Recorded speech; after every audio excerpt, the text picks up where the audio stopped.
Deflagrations are a very important part of daily life. For example, they are what make your combustion engine in your car work. There's gas burning in the cylinders. That is a deflagration. They're also what allow us to fire bullets out of guns. That is also a deflagration. It makes your potato cannon work.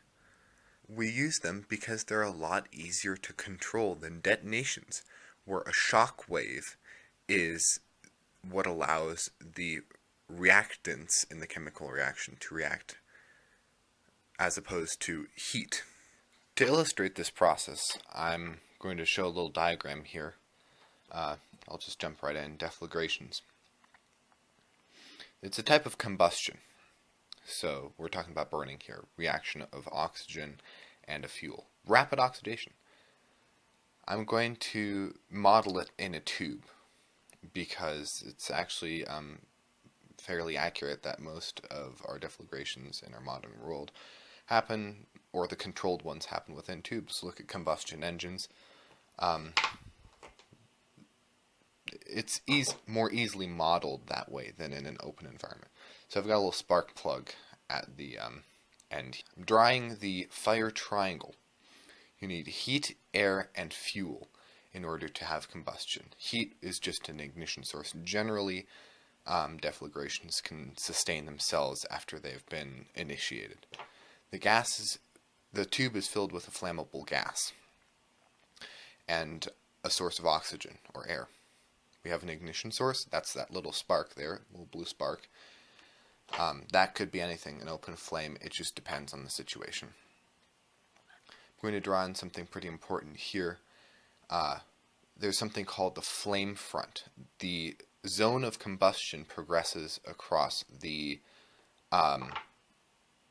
material, whatever is being burned, in this case the gas, in a front. It doesn't all burn at once like it would in a detonation. It progresses across or through the substrate, through the material. And that is because the burning material preheats the reactants in the oxidation reaction and allows that oxidation reaction to be accelerated. And the gases then expand, and you just have this progression across the medium.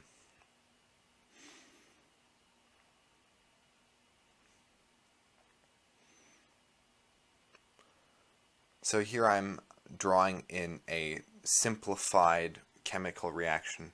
So we have fuel plus oxygen yields to water as the products, and I wrote in other stuff. It depends on what is burning. That's just another version, essentially, of the fire triangle. What I'm going to test in my experiment is the efficiency of deflagrations based on fuel to oxygen mixture.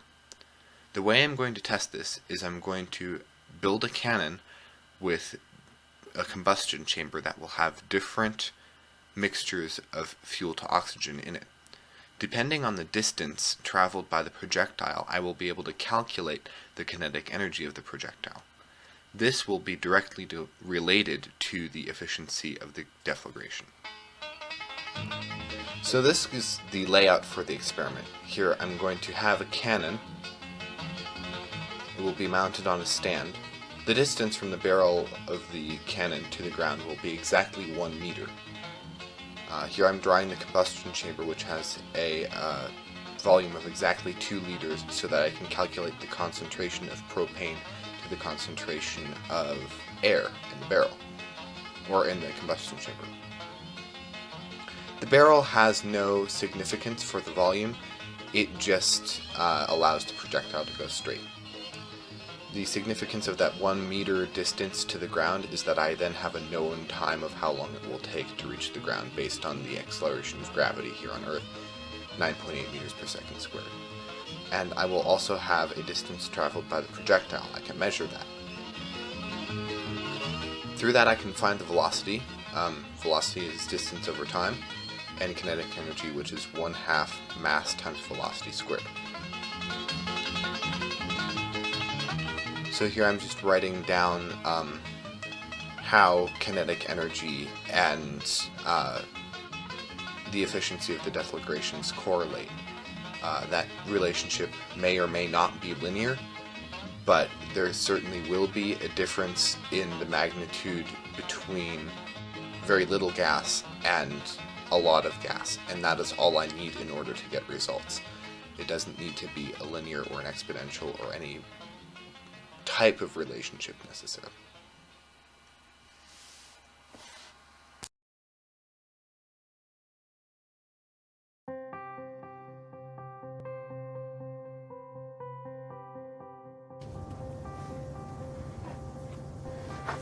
So I'm ready to fill the cannon with propane and do the first test. I'm launching these small wooden projectiles. They're all turned down to the same diameter so they fit in the barrel, and they're all the same length and the same weight. So that's consistent. I'm going to do the first test with 15 seconds of propane.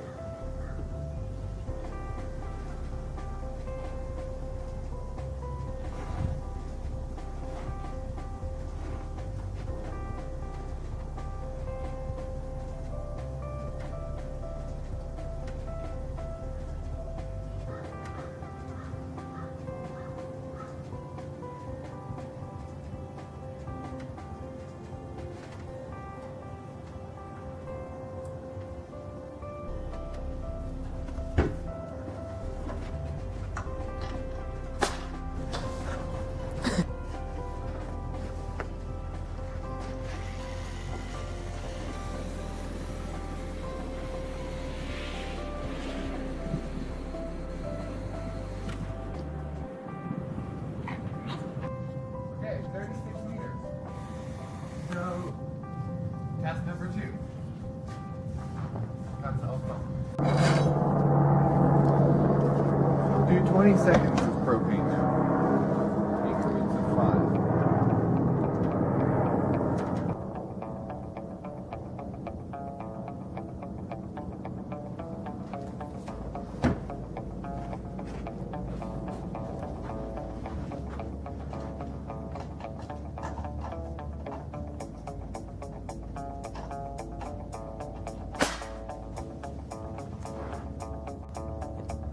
Okay, this time we have 44 meters with 20 seconds of propane.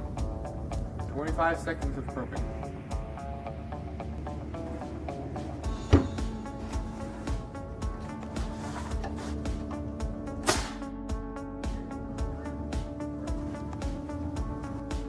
Alright, 25 seconds of propane, we've got 45 meters. So next we'll do 30. Alright, with 30 seconds of propane, we've got 36 meters again. 35, 36 meters.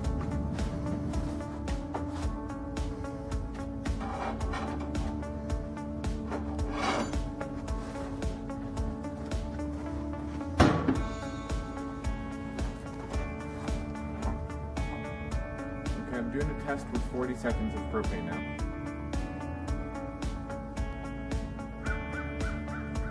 Alright, 40 seconds of propane. Let's try that.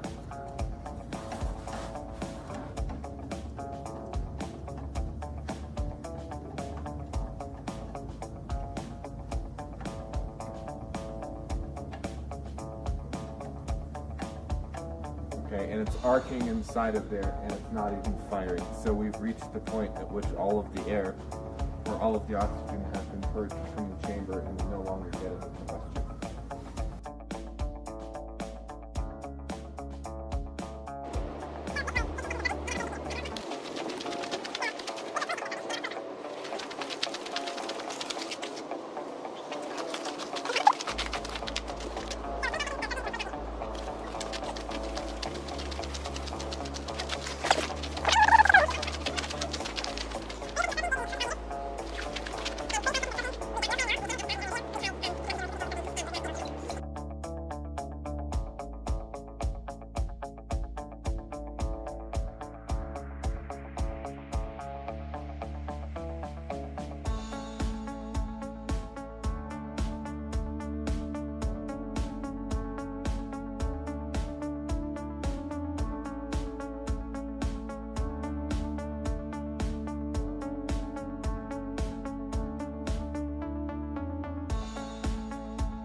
So, filming some deflagrations for the title sequence.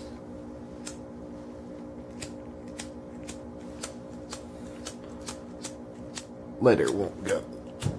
Whoa! That was safe-ish. Smells kind of singy. I think I lost some hair.